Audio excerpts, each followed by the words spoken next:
Last video of the day. It's starting to get dark and it'll be my turn to drive again. This is Bob Eckert from New and Improved, and this is the video I promised to talk a little bit about adjustment reactions, which is a predictable psychological process that we all go through as we move forward in any kind of a disaster or any kind of a kind of moment.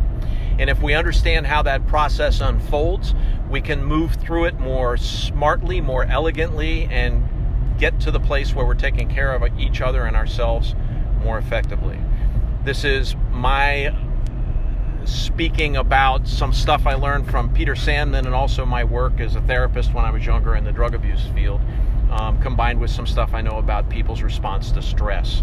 So crediting Peter Sandman, but also combining it with some other things that I think make it slightly more useful to us as individuals. So here's the dynamic when that we've all been going through, and you're going to recognize this. You'll feel it's okay. Yeah, this is the pattern I've been going through. So when there's something that happens, whether it's a pandemic, whether it's some people flying planes into a tower on 9/11, or finding out you've got cancer, whatever it might be, we go through a predictable pattern. The first part is that when we get this new information, when we have the oh no moment, we panic. It's just a quick little panic. It's not people running around like crazy. It's panic. It's internal mostly. And that's not adaptive in the long run. It's not good to panic. That's why everybody says don't panic. Well, so the fastest way to get people to not panic or to panic is to say don't panic. So what ends up happening is we know that that's not a smart thing to do. So then what we do is we shut down. We freeze. In stress terms, there's fight, there's flight, then there's freeze, where the deer holds still hoping you won't see it, or if something new comes along, you don't know if it's good or bad, so you freeze and you just think and try to gather as much information as you can. So the way that we move out of the panic is we go into denial. We deny for a minute. This can't be real. And many times Sheila has said, I feel like I'm in a dream. I remember one time seeing her in a store about a week ago, and she's standing there staring at an empty shelf. And I thought, uh-oh, this isn't good. And Sheila said she just couldn't quite believe it. She's trying to wrap her head around that everybody had taken all of these things. That's the panic mode. Now, and then the freezing mode, where we do a little bit of denial. Now, that we know is not a good idea. If an enemy is coming along, a predator is coming along, or a pandemic is coming along, and you keep denying it, that's not adaptive either. So the way our body naturally guides us to get out of that denial is we go into a process of hypervigilance. And that's a good thing for a short period of time. So we try to gather as much information as we can. When I'm walking through the woods and a deer sees me before I see the deer, but I'm close enough, the deer can't run away for whatever reason, and it freezes.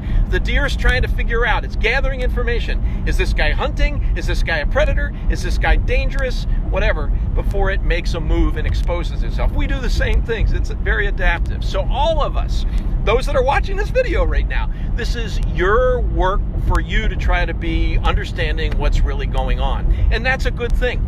Here's where we have to be careful, though, in terms of our hypervigilance. Each one of us has biases.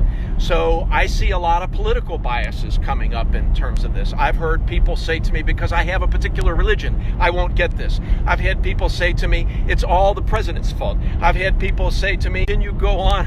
And people because of their biases. So you got to make sure you're learning broadly. And I promise you, anything I share with you, it will be fact-based. It'll be science-based. So you go into that hypervigilance. And now what's good about that is that will start evolving into strategies of things that you can do to start to take control of your environment to improve your safety. The last stage of that process then is you start doing some things to take control of your environment as best you're able to, right? So you start sanitizing your hands, you start sheltering in place, you start thinking about what's the right way to pump gas to decrease the likelihood that I might get a virus on my hand and transmit it to somebody else, or if I'm already infective and I don't know I am, that I might transfer it to others. That's the adjustment reaction we're all going through. Now, each time you get a new piece of information, you'll go through it again. So everybody's going through this. Everybody, from our president in the United States to the prime minister in Canada to Joe down the street. We are all going through this, and we're going to go through it multiple times as each new oh no moment happens to us. I had a pretty recent one just today. I saw that the British government has decided to do an even more restrictive shelter in place, and they're going to fine people, and they've made some very serious rules about many times you go out. Like, you're only allowed to go out to do one type of exercise publicly a day. That's really interesting. And I thought, oh man, they're really going after it, but that's a good thing. So, adjustment reaction. You'll have an oh no moment. You'll have a period of internal panic. You'll go through a short denial, hopefully short. Then what you'll do is become hypervigilant and try to grab information to help you. Make sure you get that information from true sources, wise sources, not just your political leaning sources. So be broad-minded with that. As that information gets validated, that will give you some actions you begin to take your safety and make yourself more safe. I promise that I'm going to do my very best to be useful to you in anything that I might share in this particular channel. And as I share it with people. So share this, if you will, if you think it would be useful to your friends. I'm Bob Eckert from New and Improved, doing the scouting way and trying to do a good turn, while at the same time, I'm trustworthy, loyal, and helpful. Thank you very much for listening. Be safe. I hope to get home tonight.